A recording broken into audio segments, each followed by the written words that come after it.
Hello everyone, good morning. सुबह सुबह का टाइम हो रहा है, 6 बज रहे हैं और मैं अपनी सुस्ती दूर भगा रही हूँ। और मैं थोड़ी सी ब्रीदिंग और वॉइस के लिए एक्सरसाइज करती हूँ क्योंकि मेरी आवाज़ में थोड़ा सा इशू है, मतलब पिछले 2 सालों से हो गया है।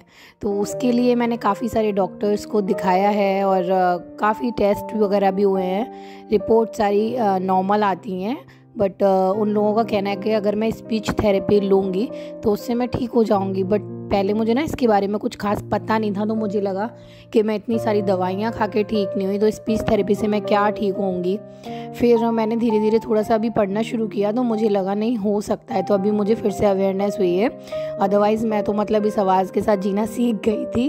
तो उसी के लिए मैं खुद से अभी थोड़ी बहुत एक्सरसाइज कर रही हूँ। ये मेरा रूटीन योगा है जो मैं मॉर्निंग में करती हूँ और लगभग 30 मिनट्स मुझे जगे हुए हो चुके हैं। तो मैं बाकी लोगों की तरह डायरेक्ट उठ के किचन में जाके चाय बनाना एंड ऑल दैट ये सब नहीं करती हूँ। मैं थोड़ा सा खुद को टाइम देती हूँ, थोड़ा सा टाइम नेचर के साथ स्पेंड करती हूँ। और अगर आप लोग मुझे रेगुलरली देखते होंगे तो सबको पता होगा मैं एक बहुत बड़ी नेचर लवर हूँ। मुझे बहुत पसंद है नेचर के साथ रहना, मुझे पेट्स बहुत पसंद है, लेकिन मेरे घर में किसी को भी पसंद नहीं है तो वो शौक़ मैं अपना पूरा कर नहीं पाती हूँ। तो यहाँ पे मैंने थोड़े से प्राणायाम वगैरह किए और थोड़ी सी अपनी स्पीच के लिए एक्सरसाइज वगैरह करी हैं। और मैंने कोई भी हैवी एक्सरसाइज नहीं की है क्योंकि मुझे बैक पेन का इशू रहता है, उसे कभी बाद में डिस्कस करेंगे। तो ये सब मैंने अपनी रूटीन एक्सरसाइज वगैरह की हैं जिससे मेरे मन को और तन दोनों को ही बड़ी शांति रिलैक्स फील होता है। और बाकी सब लोग सो रहे हैं तो क्या होता है ना, मुझे खुद के लिए टाइम मिल जाता है। इस टाइम पे मैं सोच लेती हूँ मुझे दिन में क्या करना है। अगर मुझे कहीं जाना है तो वो मैं अभी प्लान कर लेती हूँ, या मैंने कल कोई प्लानिंग की थी ऐसा ऐसा मुझे आज करना है, जैसे कोई स्पेशल क्लीनिंग हो गई, बालकनी की हो गई, या फिर किसी रूम की हो गई, किसी की डीप क्लीनिंग हो गई, ऐसा कुछ, या फिर मुझे टेरेस पे जाना है, कुछ अरेंज करना है। तो वो सब ना मैं इसी टाइम पे प्लान कर लेती हूँ मॉर्निंग के टाइम पे, क्योंकि वो टाइम सिर्फ और सिर्फ मेरा होता है। बाकी सब लोग सो रहे होते हैं तो मुझे कोई चिंता नहीं होती बच्चे की या परिवार के बाकी लोगों की कि किसी का टाइम हो रहा है या कुछ उनके लिए करना है। तो इन सब चीज़ों से फ्री होके फिर ये अभी लगभग 8 बज गए हैं तो मैं किचन में आ गई हूँ। और ताशफिक को मतलब मेरा कप देख के दूध पीने का मन था कि ये तो मेरा कप है, इसमें मुझे मिल्क पीना है। तो ये मेरे लिए बहुत ही सौभाग्य की बात हो गई, क्योंकि वैसे तो नॉर्मली वो मिल्क बिल्कुल पीता नहीं है। उसने कप देख के बोला तो मैंने कहा हाँ बिल्कुल, और अगर आप पियोगे तो मैं ऐसे काफ़ी सारे कप्स आपको ला के दूँगी।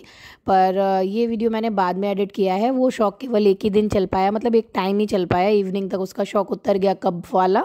उसे लगा कप का क्या है, मिल्क तो पीना पड़ रहा है ना, जो कि उसे पीना नहीं होता है। Good morning. और मैं सुबह सुबह किचन में आ गई हूँ प्रिपरेशन करने के लिए। तो मैं बनाऊंगी आज सांभर। तो उसके लिए मैंने दाल भिगो दी है, सब्जियां कट कर रही हूँ। एक्चुअली मैं वेजिटेबल वगैरह सांभर के लिए कट करके रख दूंगी, क्योंकि फिर नहा के खाना बनाऊंगी। तैयारी करके जा रही हूँ फटाफट से। और हाँ, दादी जी एक्चुअली ना तो काशी फल खाती हैं, उन्होंने छोड़ा हुआ है, ना ही मतलब बैगन खाती हैं। तो दोनों ही चीजें ऐसी थी जो मतलब दाल सब्जी नहीं बन सकती थी अलग अलग। तो लेकिन वो सांभर में खा लेती हैं, तो मैं सांभर बना दूंगी मतलब नॉर्मल दाल की तरह। और रात में मतलब शाम को उसमें सांभर वाला तड़का लगा के साथ में इडली बनाऊंगी। और अभी मैं सिर्फ इसको एज ए मतलब वेजिटेबल वाली दाल यूज करूंगी। सुबह सुबह मुझे लगता है जितना काम हो सकता है ना फटाफट निपटा दिया जाए तो पूरा दिन ना प्रोडक्टिव रहता है। अगर आप सुबह सुबह थोड़ा धीरे धीरे चलेंगे या लेट होते जाएंगे तो मैंने देखा है फिर ना पूरा दिन लेट ही होता चला जाता है। तो अब ये मैं ब्रेकफास्ट बना रही हूँ, जिसमें आज मैं बना रही हूँ स्प्राउट्स। और स्प्राउट्स कैसे बनाने हैं उसकी रेसिपी मैंने शेयर की हुई है, मतलब स्प्राउटिंग कैसे करनी है भीगे हुए ग्रेन्स की, वो मैंने शेयर किया हुआ है। अब ये आप लोग देख रहे हो, एक मैंने अनियन वाला बोल लिया है जिसमें स्प्राउट्स निकाल लिए हैं हम तीनों के लिए। और बाकी के ये जो टमाटो वाले हैं ये दादी जी के लिए हैं, क्योंकि वो अनियन नहीं खाती हैं। तो ये 2 जगह पे मैंने स्प्राउट्स निकाले हुए हैं एंड ये बहुत ही डिलीशियस भी लगते हैं। ऐसा नहीं है कि मतलब हेल्दी है तो आपको अच्छा नहीं लगेगा। एंड मैंने मेरे बेटे को शुरू से दिया है तो ताशफिक को भी ये काफ़ी पसंद आते हैं। ऐसा नहीं है कि वो मतलब नाक मुँह बनाता है कि नहीं खाएगा। थोड़ा सा काला नमक डाल दिया और लेमन डाल दिया था, हरा धनिया, वो सब पता नहीं रिकॉर्ड भी किया है मैंने या नहीं, ये सब मिला के। और आप चाहो तो चाट मसाला भी डाल सकते हो, बट चाट मसाला मैंने नहीं डाला है क्योंकि वो थोड़ा सा स्पाइसी होता है तो बच्चे को लगता है। तो इसके बाद में ये ब्रेकफास्ट जो है मैंने बना के और दे दिया था। एक्चुअली मौसम थोड़ा सा चेंज हो गया है तो अब हम लोग कोशिश करते हैं कि छाछ अवॉइड कर सकें। और वेदर के संग हमें अपनी डाइट बदल देनी चाहिए, क्योंकि अगर आप एक चीज़ पे स्टिक रहोगे ना तो वो हर मौसम के लिए सुटेबल नहीं होता। किसी मौसम में कोई चीज़ अच्छी लगती है और किसी में कोई। ऐसे ही शरीर के साथ में ना किसी मौसम में वो चीज़ फ़ायदा करती है और किसी मौसम में वही चीज़ नुकसान करती है। तो मौसम के अकॉर्डिंग आप लोग भी अपनी डाइट बैलेंस करके चलें, बदलते मौसम में सभी का ध्यान रखें। मेरा बच्चा तो इस टाइम पे खूब बीमार हो रहा है, तो हम लोगों को तो स्पेशली ध्यान रखना पड़ रहा है थोड़ा ज़्यादा ही। स्प्राउट्स रेडी हो चुके हैं और दोनों का मतलब फेवरेट ब्रेकफास्ट है ये। अब मैं नहा धो के किचन में आ गई हूँ। तीनों गैस मेरी ऑन हो चुकी हैं, इडली लग चुकी है, दाल बन रही है एक साइड पे और एक साइड पे बन रहे हैं राइस, क्योंकि मुझे राइस बहुत पसंद है। मतलब मैं राइस के बिना खाना मुझे लगता है कि खाने ही क्या। एक बार को मैं रोटी नहीं खाऊं चलेगा, लेकिन राइस नहीं खाऊं ऐसा होता नहीं है। मतलब मुझे ऐसा मतलब ना लगता है कि राइस होने चाहिए। और आलू मैंने बॉईल कर लिए हैं सूखी सब्ज़ी बनाने के लिए, खाली दाल के साथ खाना मतलब होता नहीं है। तो बस ये सारा मैं फटाफट से बन जाएगा और आटा लगा दूंगी, रोटियां बना दूंगी। ये एकदम से काम मतलब एक बार में हो जाएगा। ये सुबह से तैयारी की हुई थी, क्योंकि अगर मैं पहले ना सोचती क्या बनाऊं अब किचन में आके क्या बनना है या ऐसा कुछ, तो फिर तो देर होती चली जाती। क्योंकि अल्टीमेटली ना बनाना हमें ही होता है। हम पूछ के संतुष्टि भले ही कर लें क्या खाओगे या क्या बनाना है, उससे टाइम ज़रूर वेस्ट होता है, लेकिन बताता कोई भी नहीं है। तो ये साथ ही साथ मैं गैस पे नज़र रख रही हूँ कहीं दाल वाल ना निकल जाए। वैसे भी किचन में ना आके 4 बनानी पड़ती हैं, आग के साथ काम करने में ऐसा तो होता है। और शुरू में ना जब मैंने खाना शुरू में बनाना स्टार्ट किया था तो मेरे साथ ऐसा बहुत होता था। मैं बहुत जल्दी थी और आज भी मैं जलती हूँ, या तो इसलिए कि मैं थोड़ा जल्दी काम करती हूँ या फिर इसलिए कि मैं मल्टीपल काम फैलाती हूँ। मे बी इसलिए अब ये ताशविक आ गया जो कि मुझे परेशान कर रहा है। और थोड़ा परेशान करना चाहिए यार, बच्चे जब ना डल होते हैं और वो मतलब नहीं परेशान करते तो खुद को ही मज़ा नहीं आता है। वो मतलब छेड़ रहा है, उसको थोड़ी थोड़ी देर बाद मम्मा चाहिए। और मेरे साथ भी है, मतलब जब तक मैं उसे थोड़ी थोड़ी देर में छेड़ ना लूँ तो मुझे भी आराम नहीं मिलता है।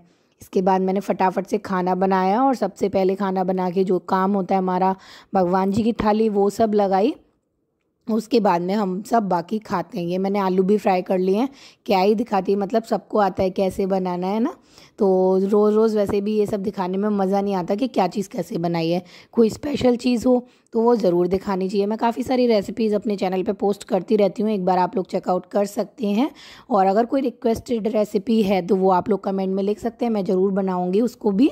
तो ये थाली मैंने लगा दी और इसके बाद मैंने हस्बैंड को बोला कि वो भोग लगा दें। और उसके बाद हुआ कुछ ऐसा कि कैमरा यहीं ऑन रह गया, बस बंद ही हो गया। ये समझ लो कि मतलब ना हाँ, बाहर के एरिया में काफ़ी सारा ब्लड सा दिखाई दे रहा था। तो मुझे लगा मतलब मैं घबरा गई और मैं बहुत जल्दी अमित से बोलने लगी।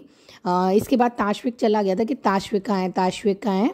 तो उनने बोला कि वो बाहर गया है और पूरा ब्लड बाहर के साइड ही था। मुझे लगा उसे चोट लग गई और डर के मारे वो बता नहीं रहा है।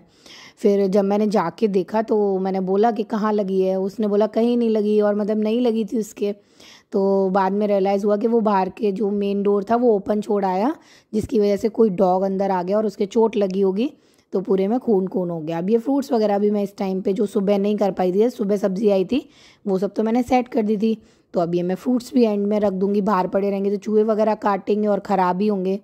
तो बस इतना सा छोटा सा मैं आज व्लॉग शूट कर पाई हूँ। अच्छा लगा हो तो इसे लाइक करें, चैनल को सब्सक्राइब करें। मिलती हूँ फिर एक अच्छे से वीडियो के साथ, तब तक के लिए बाय बाय। अपना खूब सारा ध्यान रखें।